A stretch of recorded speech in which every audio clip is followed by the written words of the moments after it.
Okay, I need you to clap in a tempo manner. A tempo. Yeah. Hey, yo, this is the ODcast. Hey, yo, this is the ODcast. Hey, yo, this is the ODcast. Hey, yo, this is the ODcast. Yay! Episode 30. It's The been big a long 3-0. while, but here we are. We finished 29 episodes and adding one more. And today's going to be a loosey-goosey topic. In fact, we weren't even going to do one until we decided why not. It's just a last-minute thing. I hope you enjoyed. I hope you're still entertained. Normally we have a topic about things, but we'll be talking about a lot of things. So, for people who are new to this, welcome to the ODcast. My name is Oscar. My name is Dylan. And we're from Chicago.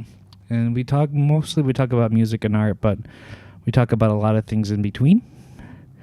And I guess today's topic, again, is just be a loose conversation. We'll be talking about creativity, creative processes, what inspires us, what motivates us, the struggles of creativity, and so on and so forth. And as if you can tell from my body language, I'm very uncomfortable talking about this. That could just be the chair you're sitting in. But I like this. I like this so much so far. That was one of my grandparents' chairs.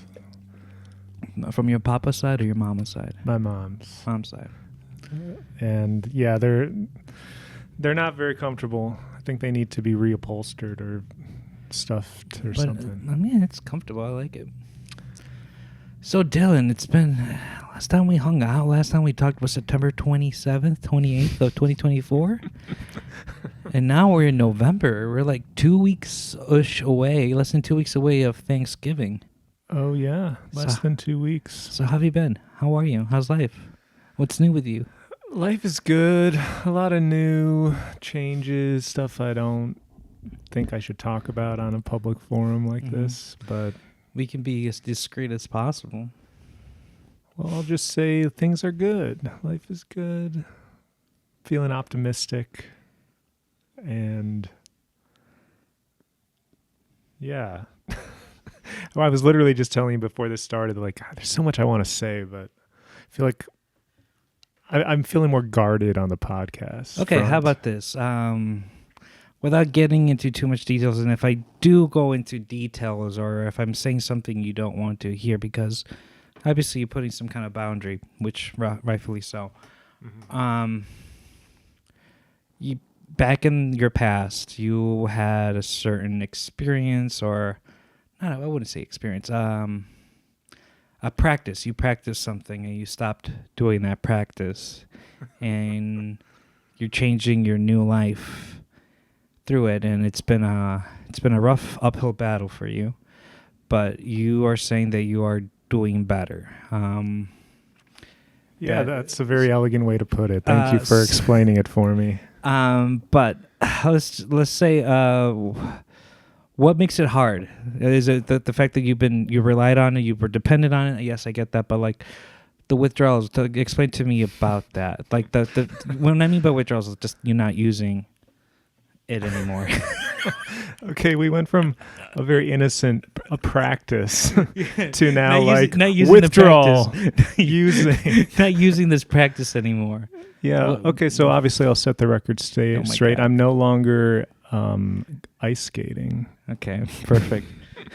I was really into figure skating. I would, every morning have to go to the rink and do a couple triple axels just to start the day. And now I'm realizing there's a better way to live, and I'm not gonna put on those ice skates anymore. Mm-hmm. So when you finished using the ice skates, you put it on the closet or maybe on the trash can. Yeah. Like, okay, I'll give you this example. Every now and then I fast for like 4 to 5 days, or every now and then I try to, like, this is what I did recently. I try to stop eating processed sugar, right? And you're surprised how much sugar there's in a lot of things, right? Oh, yeah. The first 2 days was the roughest ones. Because you kind of, you not only you find out how addictive you are, but you see how you rely on it a lot. Sugar, that is. Right. And then on the third and the fourth day, you kind of like get the vibe, get the pattern, the routine, and like what to do and how your body's feeling. So I want to ask how that experience was with you on those first sessions without using your ice skate. It is amazing how quickly the body and the brain adapts and recovers to things. So yeah, like I think any habit you break, the first few days are going to be hardest. But the story usually doesn't end there for something as profound and addictive as ice skating. You know, you're going to be having those ice skating cravings for weeks and if not months. So when you have those cravings, what do you do? Like, what is it that you do? Like, how do you distract yourself? Well, I watched a ton of movies. Ice skating was, sapping my interest in a lot of other art forms. Like I stopped caring about like movies because nothing compared to the thrill of ice skating. Even music. Mm-hmm. Like I realized there's a whole emotional side of music that I haven't really connected with in like years. So yeah. It's funny you say that because I haven't read Infinite Jest, but what you basically said describes Infinite Jest. I never read it. I asked someone who read it to give me like a summary of the book because it's like over 1,000 pages long. People say it's a great book, but like I don't know if I want to like devote that much amount of time to watch to read it. Maybe I'm just not mentally prepared. But anyways, the premise of Infinite Jest is about this guy who saw this movie. And it's like the best movie he's ever seen. It made him feel great, made him feel he loved it. Like he just enjoyed out of it. And he was addicted to watching this movie. But he realized when he finished watching it, everything around him was miserable. Like it made him sad because nothing compared to watching that movie. So like he was just ruined by it. Like his life was ruined because of it. Wait, he would watch the same movie like on repeat to keep getting the feeling? Or maybe I haven't read the book, but that's what it is. Maybe he either gets addicted by watching this movie or just like you kind of like get used to this and like you outgrow it and you just don't like the movie anymore. That's interesting. I can't remember if I got to that part of Infinite Jest. I read maybe 100 pages of it, and it's really good. I don't know why I stopped. I think I just have a short attention span for fiction, and I kind of got the picture of David Foster Wallace's writing, and it's really entertaining. There's a lot of stuff about his aspiring professional tennis career, which is autobiographical for David. He wanted to be a tennis player, I think. And then it goes pretty deep into addictions of like pornography and weed. I think there's a whole like chapter on a guy who's super paranoid because he's smoking so much pot. And it's funny. It's like written in a funny way. But I don't remember the movie parts, so I can't really comment on whether it's similar or not without looking up what that's all about. But yeah. All right, so how about this? I don't know where to go from there. You lost, due to you resigning your experience of figure skating, you lost the value of life because of it. The value of life hasn't been the same. So since you're not practicing... No, I don't agree with that. Hold on. No, I'm not done. Since you're done practicing it, you try to find out or trying to learn to enjoy life again. So explain to me is if my question is true, or what do you do for you to like things again? Being very patient because, like a sugar withdrawal, caffeine withdrawal, you're over it in a couple days, but it's been a much more mental battle of like you said. I disagreed with the losing value in life thing because I never thought about it like that. If anything, the habit was the addiction to ice skating, which I'm so sick of saying at this point. I should have picked something better, but was like so consuming that that's when I had lost the value in life and other things because it was all I thought about or the only thing that gave me joy. Fight that? How did you went to the next level?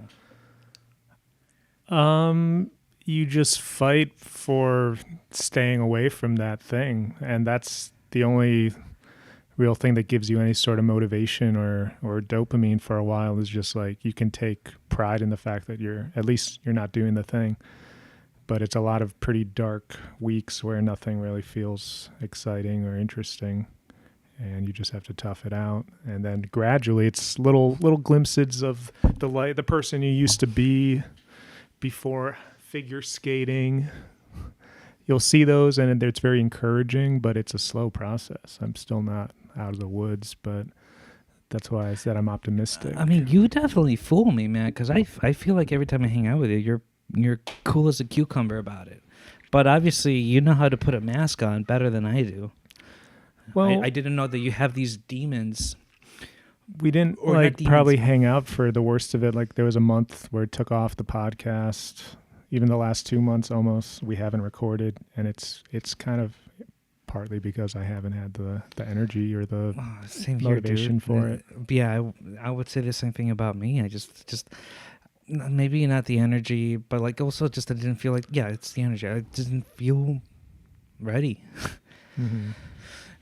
And that's one thing I appreciate about you, because you talk about this when it comes to doing music or art or any kind of thing. You do it because you do it. You just boom, and it hits you, right?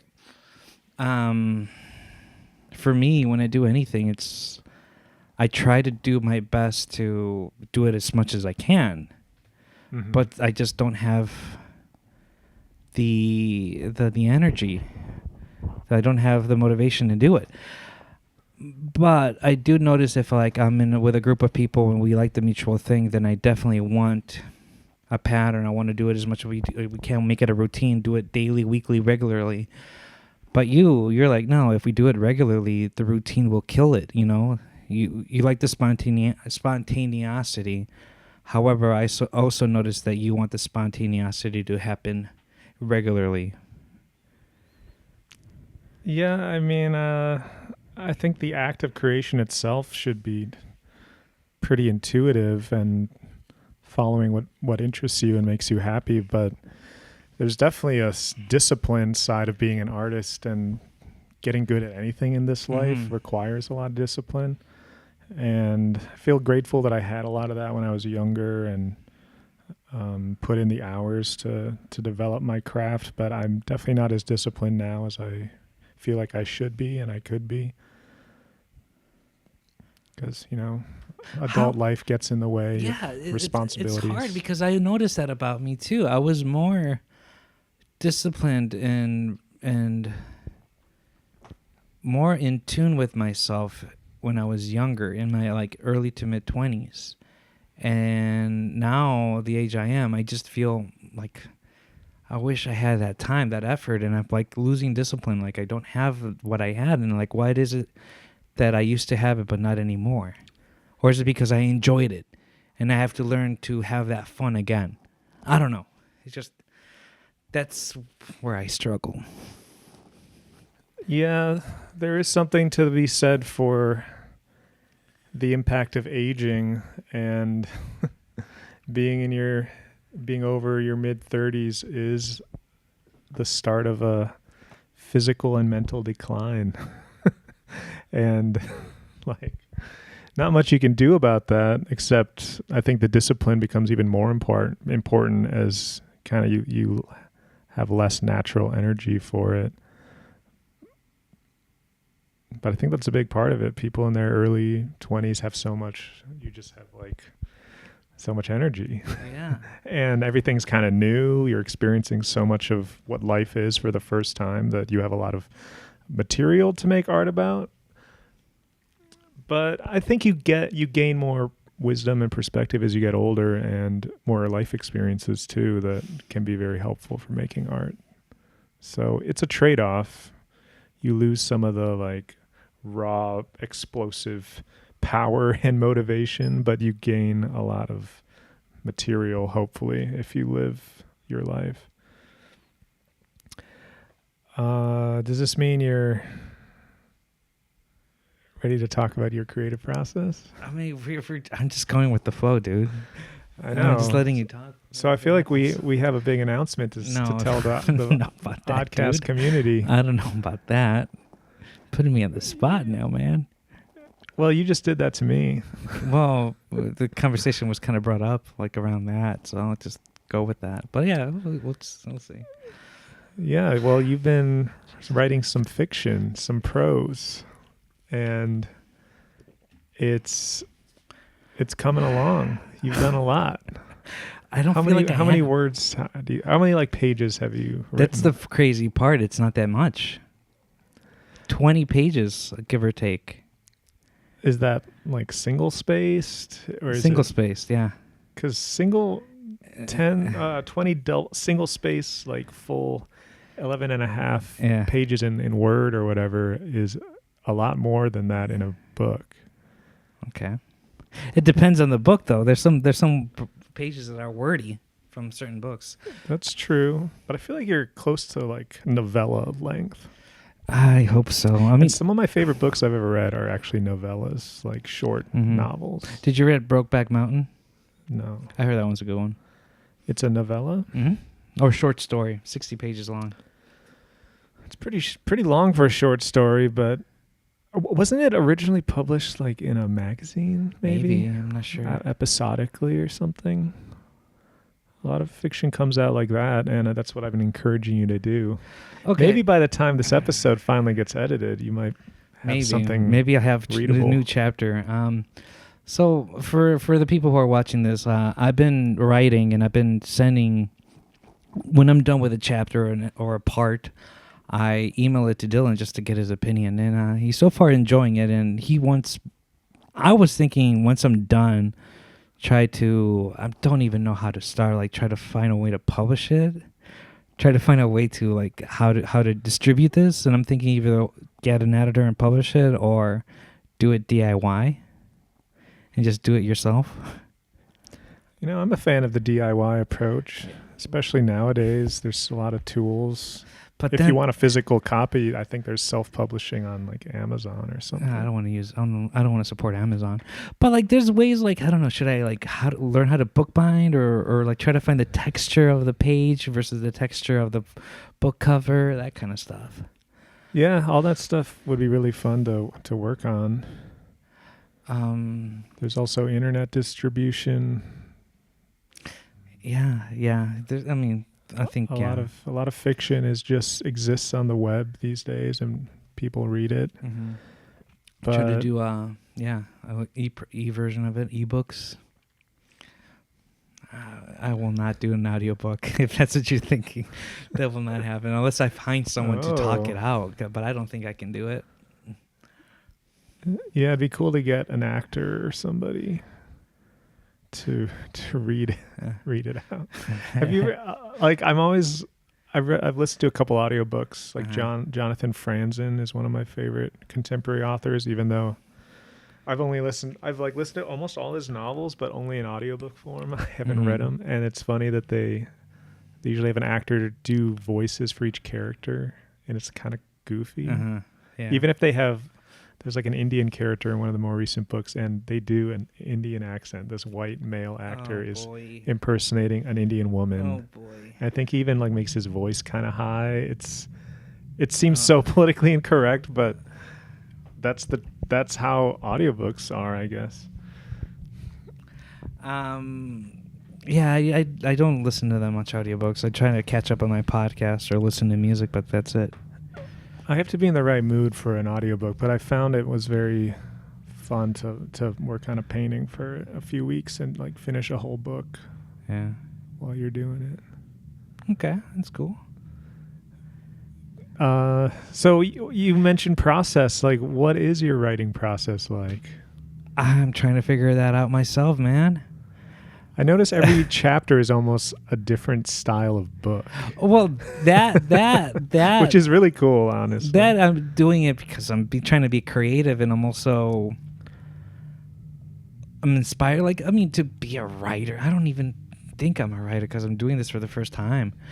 I just want to be creative about it, and trying to use I'm trying to get the train of thought here.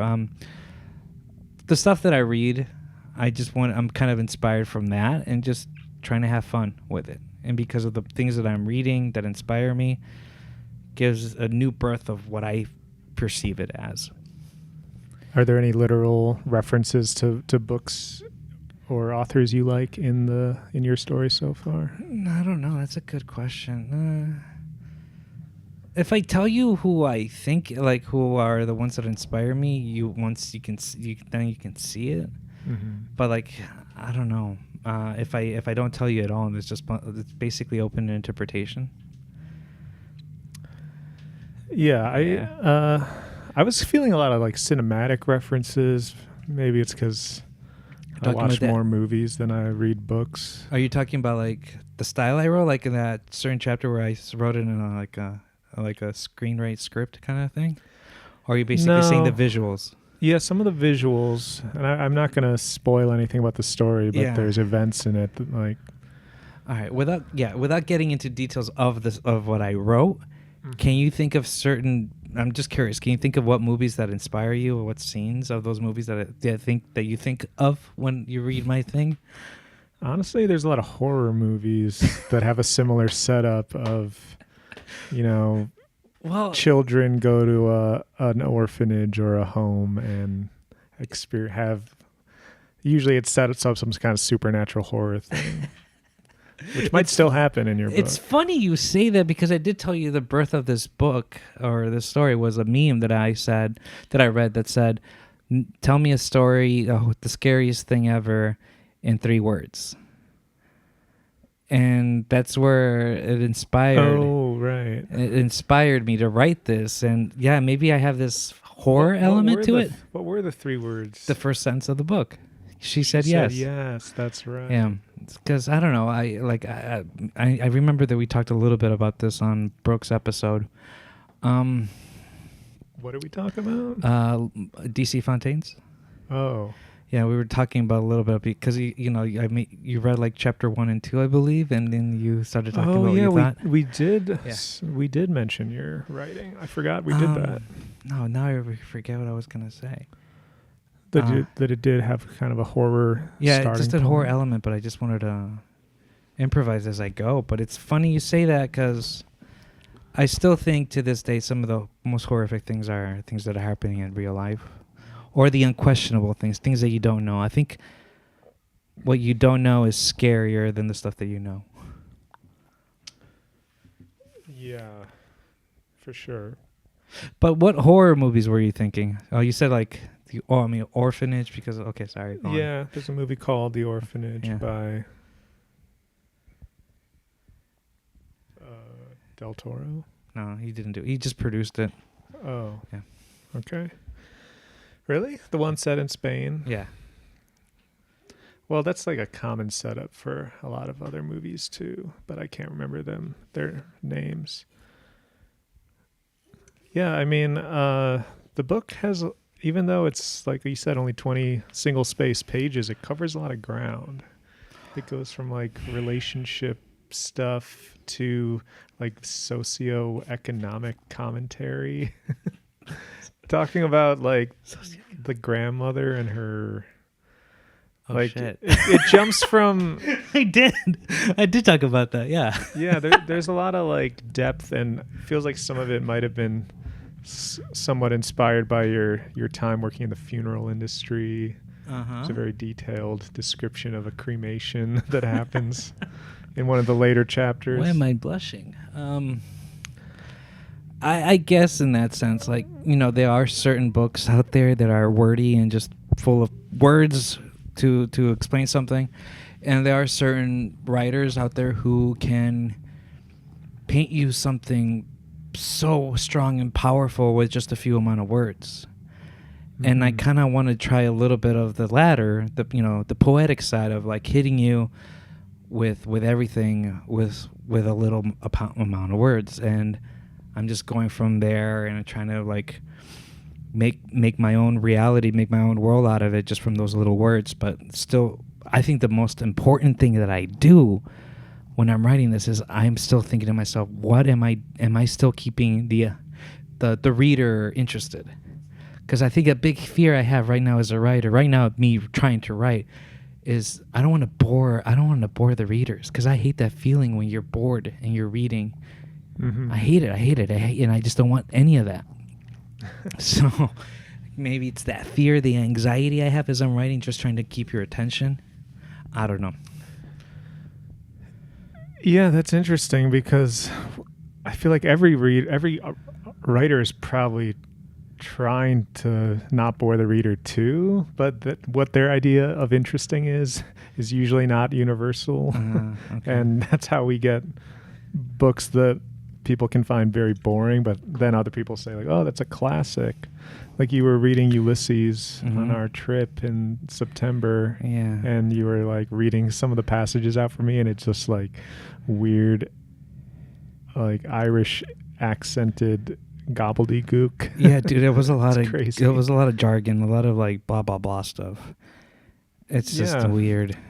And yet people call it one of the most important novels of the 20th century. It is an important novel of the 20th century, and I can see why people think it's the greatest book of all time, greatest novel of the 20th century. But I don't recommend it. I don't recommend it. No. Well, hold on. Let's come back to language and stuff in a minute, but I do want to ask you a question, because as I've been encouraging you to start sharing more of this writing with people, you've said like, oh, it's not even done. Mm-hmm. But what I want to know is if you know what the ending is and you just haven't written it yet, or if you're finding out what's happening as you go. I'm finding out what's happening as I go, but I already know what the ending is. Okay. But you just don't know how you're getting there exactly. Yeah, I don't know how I'm getting there. Is it close or is it far away? I feel like I'm halfway, but as I finish writing this chapter and the second to last chapter, especially when I'm like, I don't want to, without spilling the beans, and I'm asking you this part, I'm just now writing an antagonist. And now I'm thinking like, how do I add him back in the next chapters? And now the other question is this, which, spoiler alert, I don't want to ruin it for you or anything, but like, how am I going to get revenge against this antagonist? Have I seen the antagonist? You've read it, yeah. It wasn't this chapter, it was the chapter before. Oh, okay. And I was wondering if you get the vibe who the antagonist is without me asking you. Is it Mar? No, it's not. Mark is not the antagonist. No, Mar. Mayor Mar.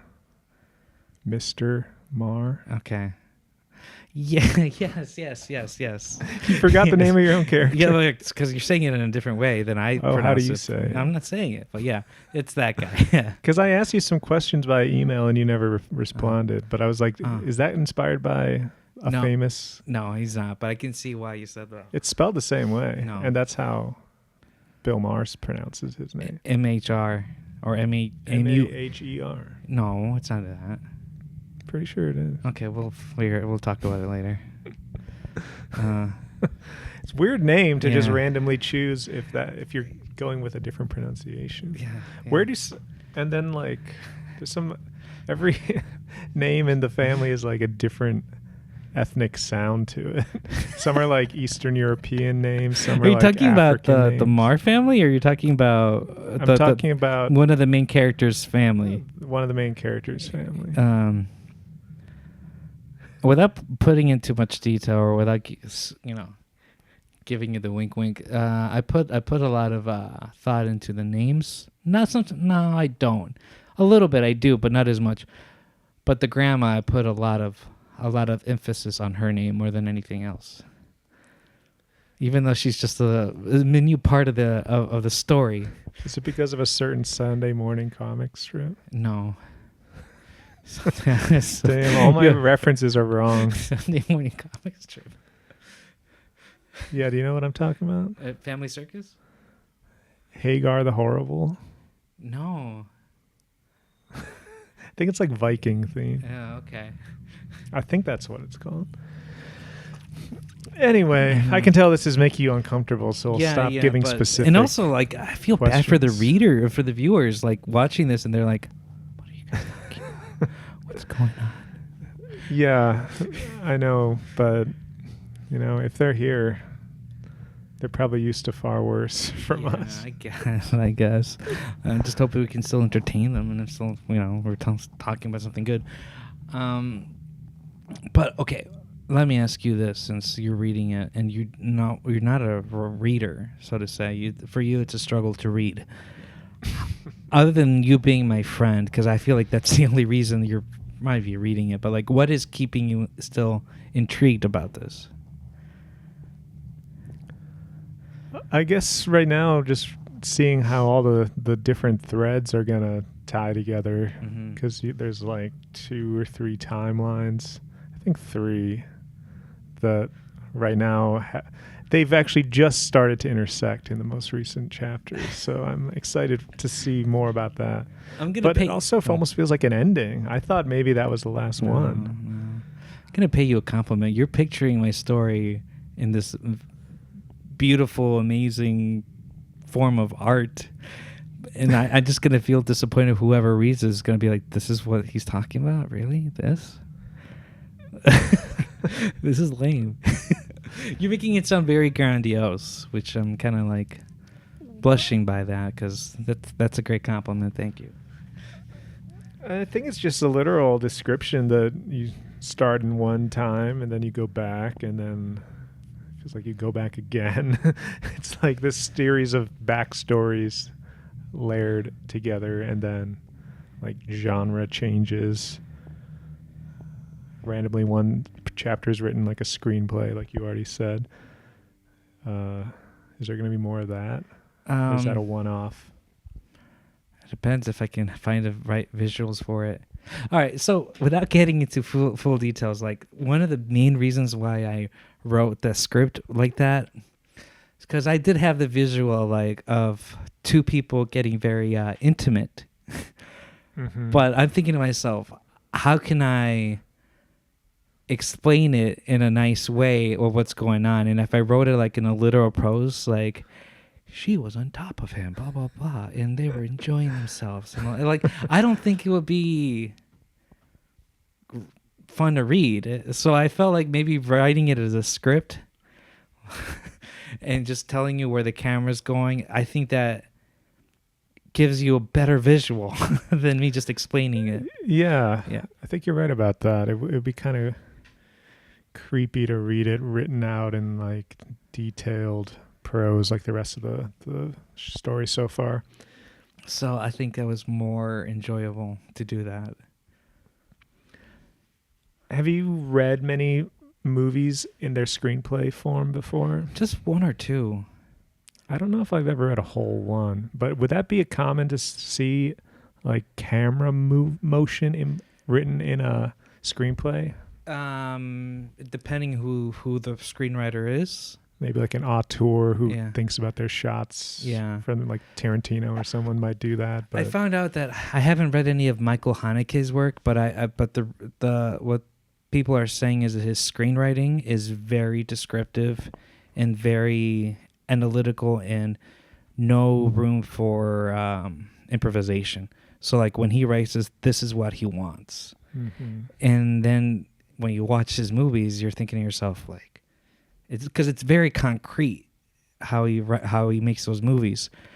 So it makes you wonder, like, what is it that he thinks when he's writing the scripts to make it look like that in the movie?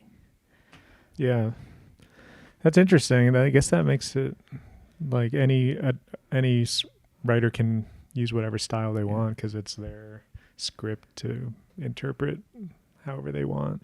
Have you seen any Michael Haneke's work? Do you have a favorite one, or one that to this day you're still thinking about?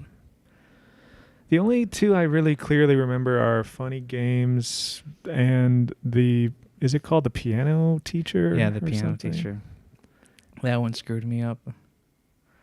I still think about that movie. I kind of forget what happens, but I do remember being very traumatized by parts of it. Yeah, dude. But it's also very like gripping. It's hard to call it entertaining, but I remember being just mesmerized the whole way through.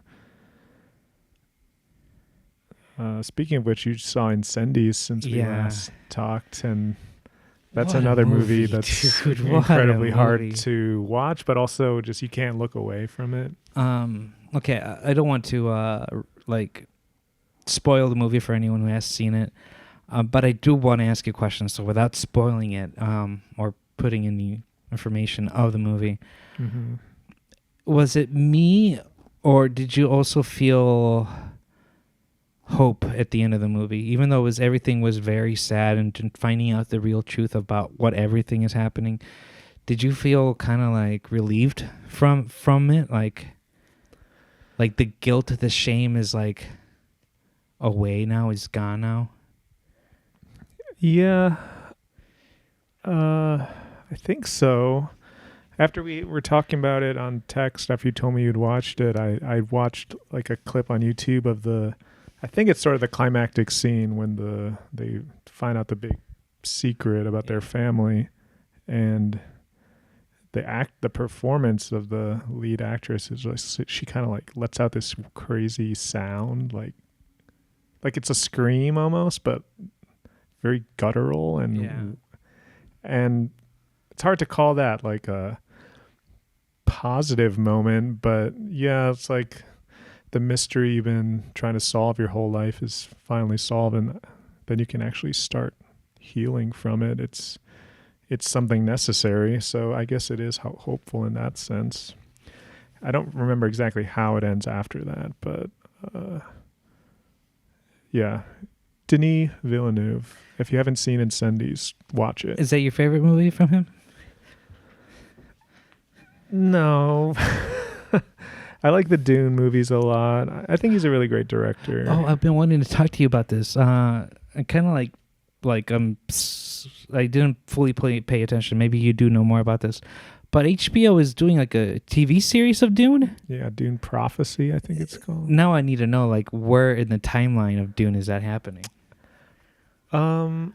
We just watched the trailer for it recently, and just based on that, I didn't do any research. It makes me feel like it's happening right before the Dune movie starts, where I think the Harkonnens still are in control of Arrakis, and the Atreides family hasn't like taken over yet. So it's kind of what the sand planet Dune was like right before. It's sort of like a prequel, I think.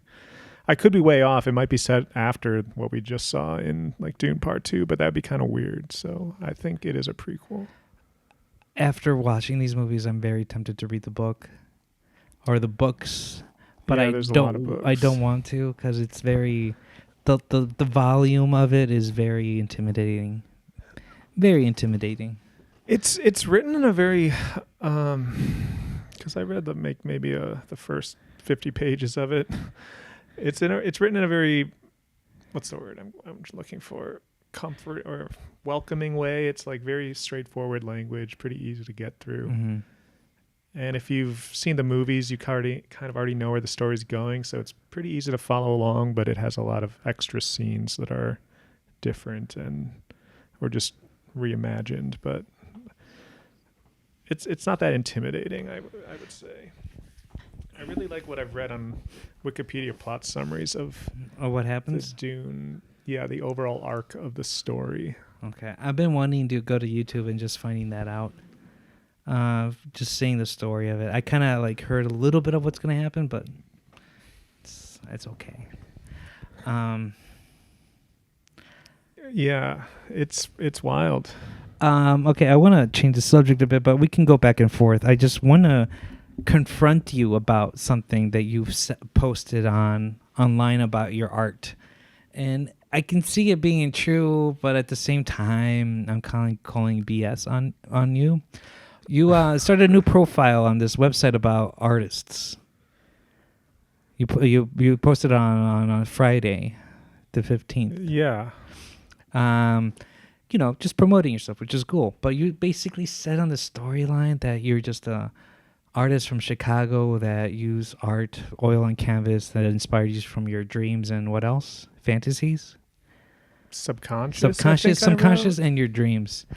I kind of want to call bullshit on that. Like, I think there's more to you than just that.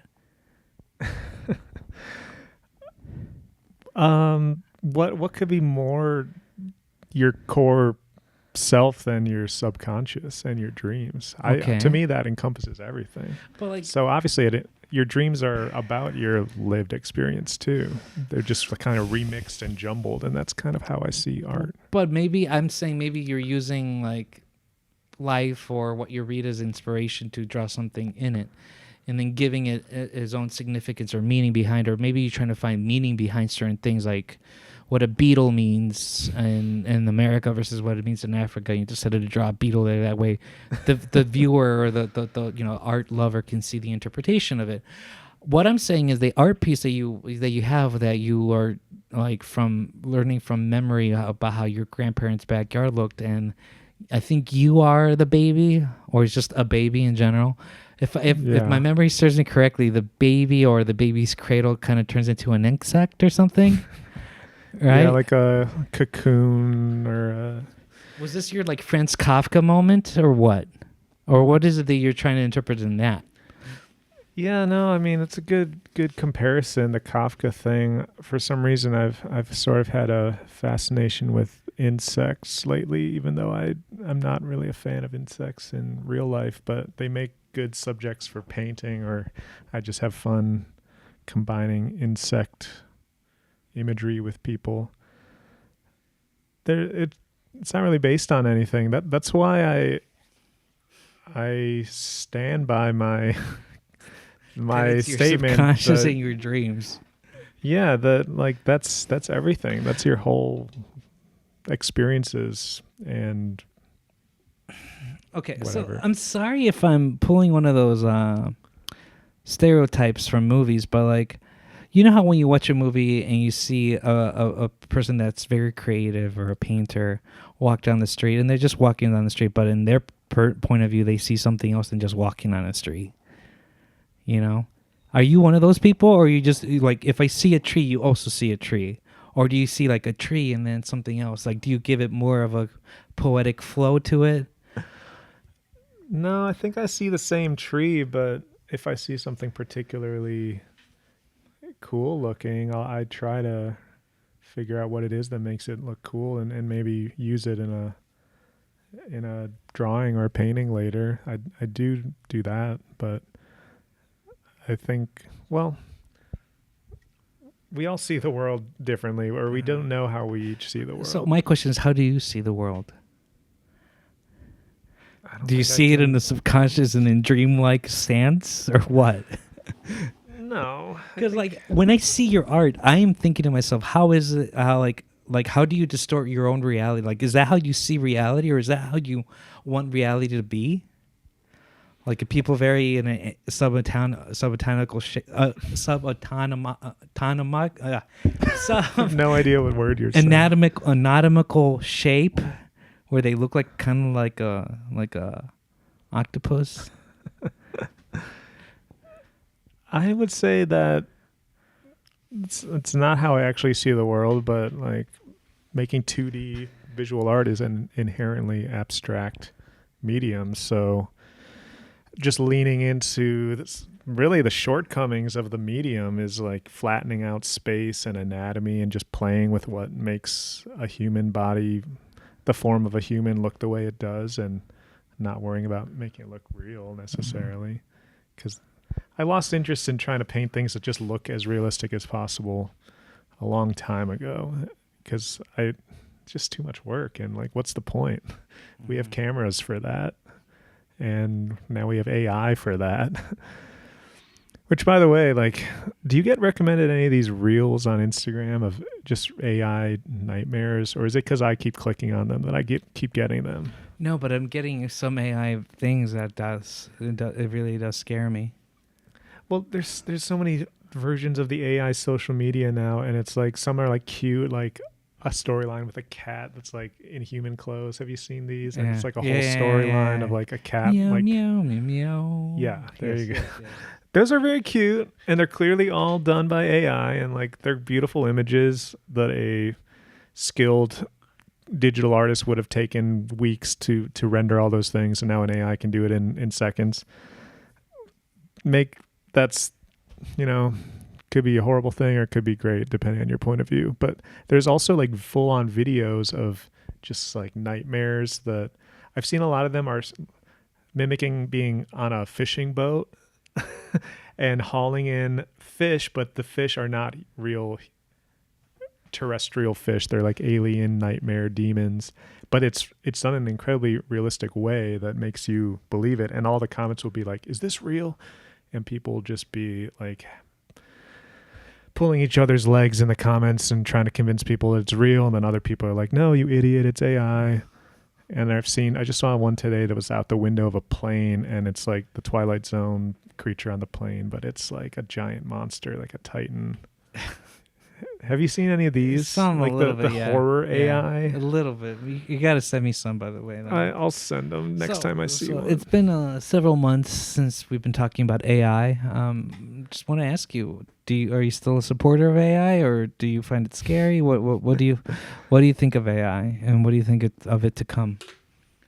Maybe it's incredibly naive of me, but I don't feel threatened by AI.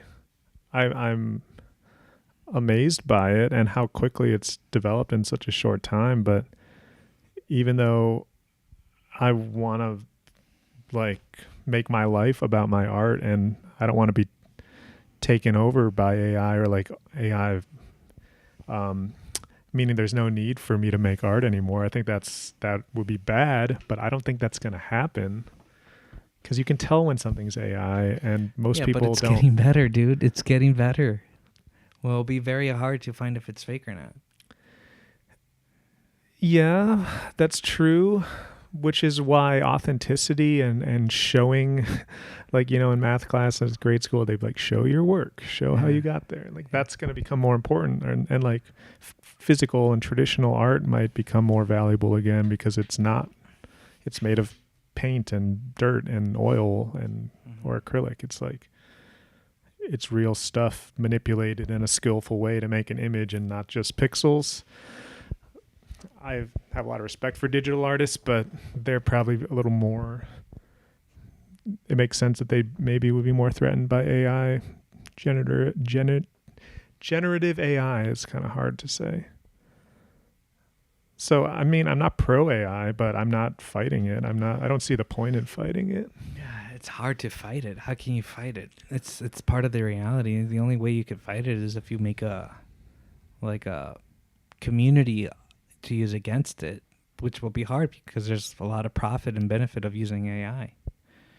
So I think it'll depends ethically and morally how to use it. But at the same time, I don't want to be the ethical police or the moral police on how to or how not to use it. It can get complicated in that sense. Yeah, I think it should definitely be outlawed or criminalized to be spreading misinformation using deep fakes and stuff to make people think that celebrities or political figures are saying things they didn't say. That's very dangerous and probably one of the easiest things to do with AI, which is terrifying. But I think as a species and we have to become more skeptical, because now you can't believe what you see. We have to be. In order to improve, in order to progress as a human species, we have to be more skeptical. Because it's not cool that we just are being more gullible. But then that's part of evolution. If you're gullible, you lost the game.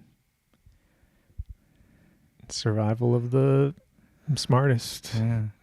Fittest, I feel like, I guess fitness includes your mental fitness, but like it's becoming more and more irrelevant, I feel like. Yeah. It's just we'll all be just brains in jars in the future. True. Like in Futurama. Which I never really watched much of, to be honest. Same, I watched here and there. But anything we should talk about? I feel like we should end it now. Unless there's more that you want to talk about. You're feeling self-conscious now that it's getting dark outside? It's getting dark, and I don't want to bore people. Like we've done like 3-hour we've never done a 3-hour episode, but it feels like it. I just don't want to bore people unless there's something else you want to bring up. Maybe keep this one short and sweet. And we will try to get back on a more regular upload schedule. Yeah. Well, we'll go with the flow. but we will try to keep it occupying. We're not saying this is over. It's just, we wanted to make it fresh for you guys. Yeah, I think we might do a movie episode in the very near future, if not the next one. Yeah, we'll see. Coming up soon. So if you want to be up to date and not be spoiled, watch My Dinner with Andre. Yeah, that's your homework for you oddcasters. It's a great movie. It's a classic. We've both seen it. I saw it years ago, so I'm in the process of rewatching it. I think I'm going to rewatch it again, just so I can be fresh about it. But yes, watch the movie My Dinner with Andre. And we'll go from there. It's on HBO or something. It's on HBO Max or Max. And there you go. Toodles. Yeah, thanks for watching. Thanks for coming back to the ODcast. Don't forget to like and subscribe and comment. Please comment. We'd like some comments.